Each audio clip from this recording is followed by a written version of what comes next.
Hello বন্ধুরা, কিশোরী ব্লগে আপনাদের স্বাগত জানাই। আশা করি আপনারা সবাই ভালো আছেন। আপনাদের সকলকে নমস্কার জানিয়ে আমি আমার ব্লগ শুরু করছি। আজ আমরা বেরিয়ে পড়েছি খার্চি পুজো ও মেলার উদ্দেশ্যে। খার্চি পুজো হয় ত্রিপুরার পুরাতন আগরতলাতে অবস্থিত চতুর্দশ দেবতার মন্দিরে। পুরাতন আগরতলা বলতে যা এখন খয়েরপুর নামে পরিচিত। চতুর্দশ দেবতা হল ত্রিপুরী রাজপরিবারের কুলদেবতা। প্রতি বছরের আষাঢ় মাসের শুক্লা অষ্টমীতে এই চতুর্দশ দেবতার পুজো হয়। এই পূজা খার্চি পূজা নামেও পরিচিত। ত্রিপুরা রাজ্যের সবচেয়ে প্রাচীন পুজো হল এই খার্চি পূজা। চলুন আপনারাও আমার সাথে 14 দেবতার দর্শন করবেন।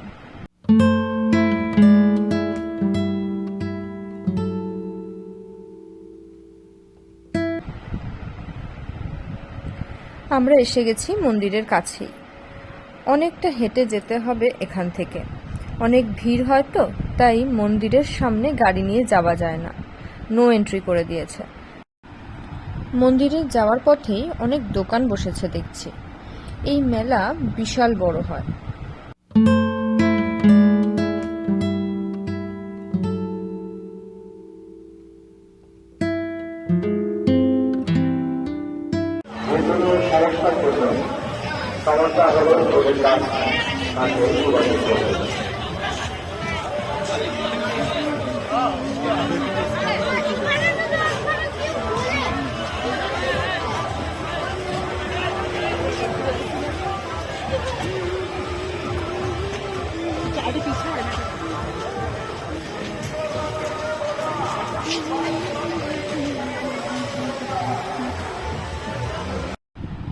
এই মেলা দেখতে দেখতে আমরা মন্দিরে চলে এলাম। প্রচণ্ড ভিড় হয়েছে জানেন, আর আজ তো ছুটির দিন, তাই ভিড়টা একটু বেশিই মনে হচ্ছে। আর গরমও পড়েছে ভীষণ।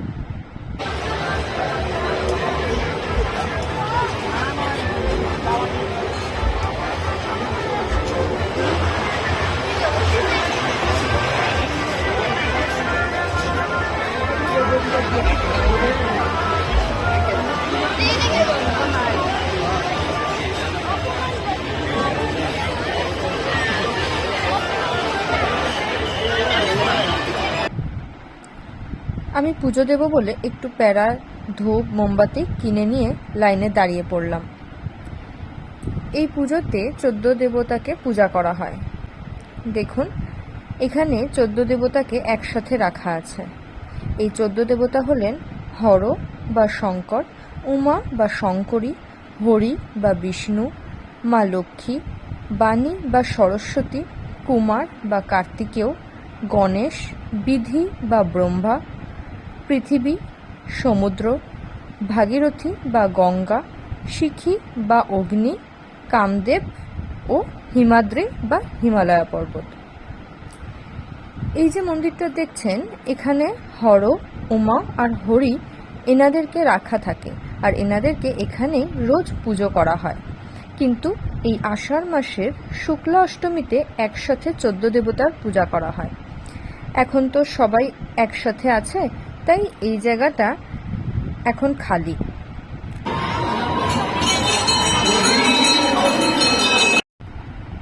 এই যে আরেকটা ছোট মন্দির দেখছেন, এখানে এটা হলো বুড়া মায়ের মন্দির। এখানে এই পূজা চলে 1 সপ্তাহ ধরে। আমরা এসেছিলাম চতুর্থ দিনে। প্রতি বছর এই পুজোকে ঘিরে বিশাল বড় মেলারও আয়োজন হয়, যা খার্চি মেলা নামে পরিচিত। এই পুজোতে প্রচুর মানুষের সমাগম হয়। আমার এখানে পুজো দেওয়া, ঠাকুর দর্শন করা শেষ। এবারে একটু মেলার দিকে যাব।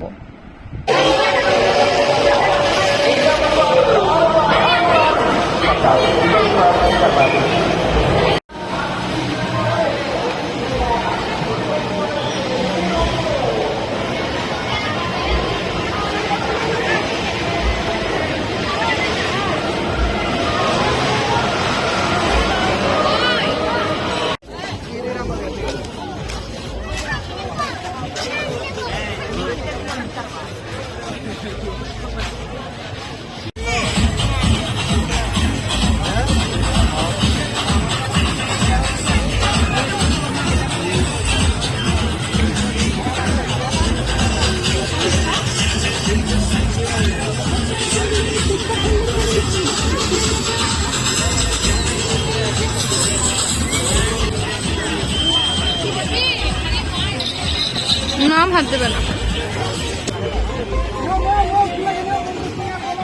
হাত দিও না, হাত।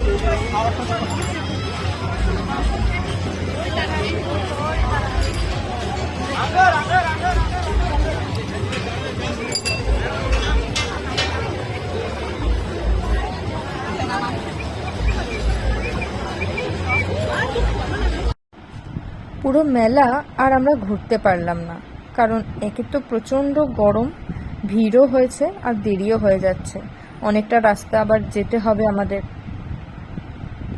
এই যে আবার সেই বেলুন কিনলাম, মেলা মানেই মেয়ের জন্য একটা করে বেলুন কিনতেই হবে। যাই হোক, এবারে আমাদের বাড়ি ফেরার পালা।